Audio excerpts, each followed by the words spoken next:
Vous ne vous êtes jamais demandé pourquoi, alors que le MMA n'a jamais été aussi populaire, les combattants étaient si peu payés parce que l'UFC n'a pas d'argent?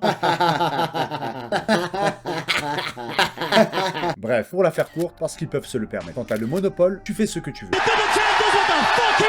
Et si vous n'êtes pas content, au revoir, demandez à Ngannou. Dites-vous qu'à certains événements, un siège de spectateur vaut plus que la paye d'un combattant en carte préliminaire. Mais l'UFC, c'est le prestige. Alors tout le monde accepte d'être sous-payé pour caresser l'espoir d'un jour être le meilleur combattant du monde. C'est là la force du monopole qu'a l'UFC. Un combattant hors du roster de l'UFC n'existe pas dans le MMA. Tu veux être le meilleur combattant du monde, tu dois être champion à l'UFC. Est-ce que c'est vrai? Globalement oui. Les meilleurs combattants sont concentrés à l'UFC, car c'est l'objectif ultime. Mais il y a des exceptions, et on a un des meilleurs exemples en France avec Parnasse. En tant que Français, on peut être frustré d'avoir notre meilleur combattant hors de l'UFC. Mais mettez-vous à sa place. Quand vous touchez 450 000 € par combat, accepteriez-vous d'aller redescendre à 10+10 en allant affronter des adversaires bien plus coriaces? Certainement pas. Mais le prix à en payer, c'est la legacy. Il n'y a qu'à voir les réactions à chaque fois qu'un de ces combats est annoncé. Le risque est plus pertinent en tout début de carrière. Entre avoir une un peu meilleure paye ailleurs ou rentrer à l'UFC et potentiellement devenir une superstar, beaucoup font le deuxième choix. Choix qui ne paye que pour une certaine élite. D'ailleurs, même pour cette élite, au vu de leur poids médiatique, leur paye reste ridicule face à des combattants bien moins connus en boxe anglaise. L'UFC a de beaux jours devant lui vu l'état de la concurrence. Il y a objectivement zéro hype hors UFC pour un combat de MMA. Quand bien même un gros nom y combat, Ngannou au PFL est le meilleur exemple.